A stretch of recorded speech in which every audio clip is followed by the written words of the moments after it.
Salut YouTube, j'espère que tu vas bien. Aujourd'hui, on va parler d'un festival qui était pas très Covid-friendly à l'époque, mais qui a marqué l'histoire du rock et des États-Unis. C'est le festival de Woodstock.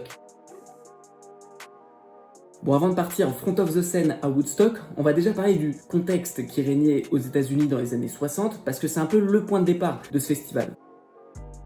Donc là, on est dans les 30 glorieuses, avec le développement de la société de consommation de masse, mais aussi et surtout l'engagement des États-Unis dans la guerre du Vietnam. T'as la société américaine qui subit beaucoup de changements, et en plus, sa jeunesse se prépare pour une nouvelle guerre. Et c'est là qu'on va avoir une première rupture générationnelle entre la nouvelle génération américaine qui est beaucoup plus pacifiste et qui ne comprend pas l'utilité de cette guerre du Vietnam contre l'ancienne génération pro-militaire. Et ça va entraîner l'apparition de mouvements de contre-culture, comme le mouvement des hippies, qui prône l'amour, la paix, le partage, mais aussi une sexualité complètement débridée pour l'époque, avec une grande consommation de drogue qui faciliterait le voyage intérieur selon eux. Toutes ces revendications en fait qui décrivent le monde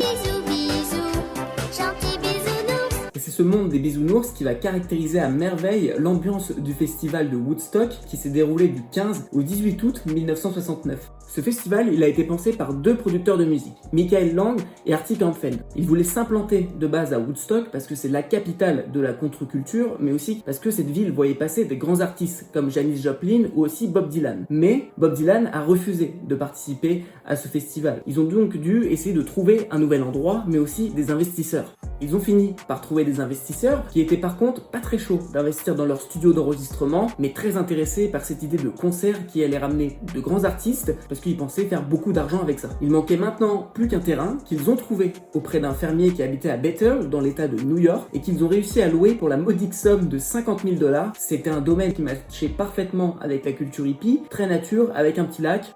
Et à ce moment-là, les organisateurs du festival étaient prêts à accueillir pendant ces 3 jours de paix et de musique les 50 000 festivaliers qui étaient initialement prévus. Mais l'histoire en a voulu autrement. Comme quand tu organises une soirée et que tu dis oui à tous les potes de tes potes, tu perds vite le contrôle de la situation.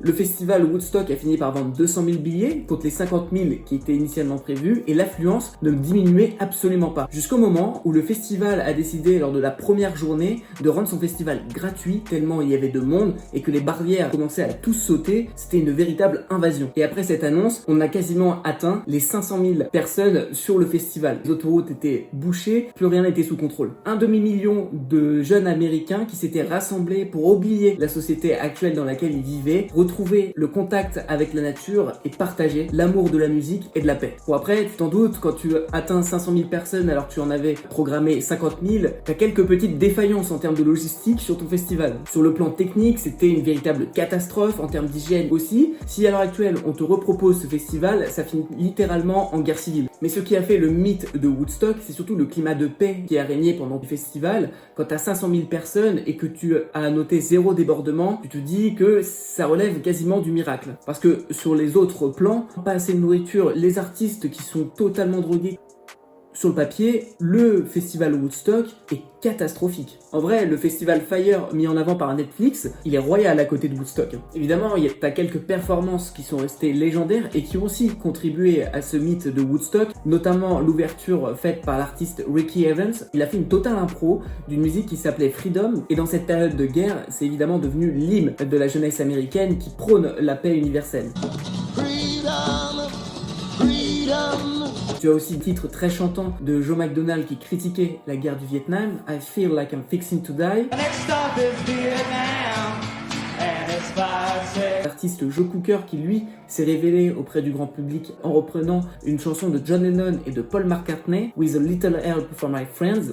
Je m'excuse de mon niveau A1 en anglais. What would you do? Des chansons qui sont devenues emblématiques de cet événement et du contexte que traversaient les États-Unis à ce moment. Mais la performance à retenir de ce festival Woodstock est celle de Jimi Hendrix avec sa guitare électrique qui reprend l'hymne américain et qui le joue à sa façon pour essayer de faire revivre les bruits de la guerre, des cris, des bombardements. Juste un chef-d'œuvre de créativité. Il fera malheureusement cette performance de 30 000 spectateurs, les autres étant repartis à leurs activités, sûrement dans un état pas très fou pour reprendre le boulot, mais le festival a été enregistré et documenté par le réalisateur Michael Wadley qui permettra au monde entier de revivre l'expérience Woodstock en totale immersion. Pour finir sur Woodstock, ça a eu que très peu d'influence ensuite sur la société américaine, parce que la plupart de ces jeunes qui étaient présents et qui étaient adeptes plus ou moins du mouvement hippie se sont ensuite rangés, ils ont trouvé un travail, la bamboche c'était fini, donc le mouvement hippie a perdu de sa splendeur, mais il n'empêche que c'est le plus grand rassemblement de personnes autour de la musique. Je pense qu'il a encore de belles années devant lui au vu du contexte sanitaire actuel. 500 000 personnes qui sont venues partager l'amour de la nature, l'amour de la vie, de se sentir vivre, c'est extraordinaire et c'est ce qui fait l'histoire de Woodstock. J'espère que vous avez appris des choses, c'est tout le but de cette chaîne YouTube. C'était Max, au revoir YouTube.